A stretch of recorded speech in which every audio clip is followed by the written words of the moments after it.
ભારતીય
જનતા પાર્ટીના તમે સદસ્ય છો અને તમારી વિરમગામ શહેરની મુખ્ય માંગોને લઈને તમે નગરપાલિકા સામે ઉપવાસ ઉપર બેઠા હતા.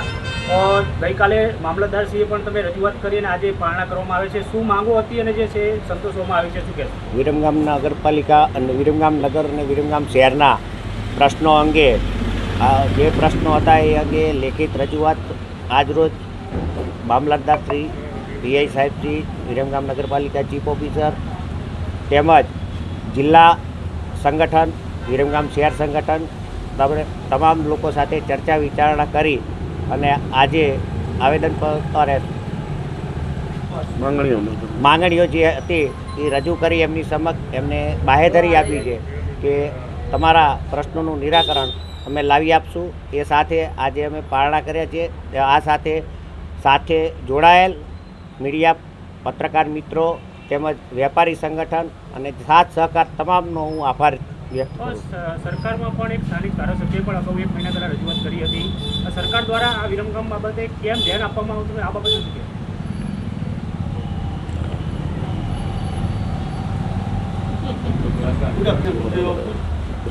આ અંગે જિલ્લા સંગઠનમાં રજૂઆત કરી ત્યારબાદ જિલ્લા સંગઠન દ્વારા એવું જણાવવામાં આવ્યું છે કે ચોક્કસ ધારાસભ્યશ્રી, જિલ્લા સંગઠન, શહેર સંગઠન અને જવાબદાર અધિકારીઓ તમામ સાથે ચર્ચા વિચારણા કરી વિરમગામની સુખાકારી માટે દરેક જણા ચિંતા કરશું એવું જિલ્લા સંગઠન વતી અમને જણાવવામાં આવ્યું છે. જેથી કરીને અમે આજરોજ પારણા કરી. વિરમગામ નગરપાલિકાના વોર્ડ નંબર 6ના ભાજપના સદસ્ય ઉમેશભાઈ વ્યાસ છેલ્લા 5 દિવસથી ઉપવાસ ઉપર હતા. આજે પારણા કરવામાં આવ્યા. શું માંગો સંતોષવામાં આવી છે, શું કહેશો? પ્રથમ તો ભારતીય જનતા પાર્ટીના વોર્ડ નંબર 6ના કાઉન્સિલર તરીકે ઉમેશભાઈ વ્યાસ પોતાના વિસ્તાર અને વિરમગામના વિસ્તારની વિવિધ માંગણીઓ જેવી કે ગટર, રસ્તાની જે માંગણીઓ હતી એને લઈ અને ઉપવાસ ઉપર બેઠેલા.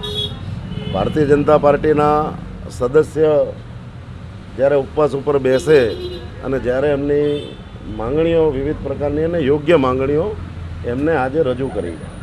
આ પહેલાં સતત 2-3 દિવસથી વિરમગામ નગરના અને જિલ્લાના ભારતીય જનતા પાર્ટીના હોદ્દેદારો, ધારાસભ્યશ્રી તેમજ સંગઠનના જિલ્લાના પદાધિકારીઓ આ અંગે એમની શું સમસ્યા છે એ બાબતે સતત ચિંતિત હતા, સતત કોન્ટેક્ટમાં હતા.